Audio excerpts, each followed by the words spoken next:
പ്രേക്ഷകരെ, ഈ ദിവസത്തിന് പല പ്രത്യേകതയുണ്ട്. അതിലൊന്ന് ഇന്ന് മത്തി ദിനമാണെന്നതാണ്. അപ്പോൾ നമുക്കൊരു മത്തിക്കറി വെച്ചാലോ? ചാറിന് ആവശ്യമായിട്ടുള്ള വെള്ളത്തിനകത്ത് ഒരു 2 പുളി ഇട്ടിട്ട് ഞാൻ തിളപ്പിക്കാൻ വെച്ചിട്ടുണ്ട്. അതേ സമയത്ത് ഇപ്പുറത്തെ അടുപ്പിൽ ഒരു മൺചട്ടി വെച്ച് അത് ചൂടാവുന്ന സമയത്ത് വെളിച്ചെണ്ണ ഒഴിച്ച് അതൊന്ന് ചുറ്റിച്ചു കൊടുത്തതിന് ശേഷം കടുകും ഉലുവയും ഇട്ടൊന്ന് പൊടിച്ചെടുക്കുക. കടുകും ഉലുവയും പൊട്ടിയതിന് ശേഷം കുറച്ച് വെളുത്തുള്ളി, ഇഞ്ചി, പച്ചമുളക്, കറിവേപ്പില ഇത്ര ഇട്ടതിന് ശേഷം നന്നായിട്ട് വഴറ്റി കൊടുക്കുക.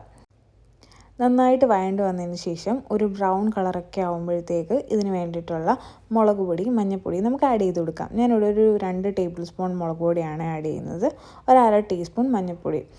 ഞാൻ മഞ്ഞൾപ്പൊടി ആഡ് ചെയ്യുന്നതിൻ്റെ വീഡിയോ എൻ്റെ കയ്യിൽ നിന്ന് മിസ്സായി പോയതാണ് കേട്ടോ.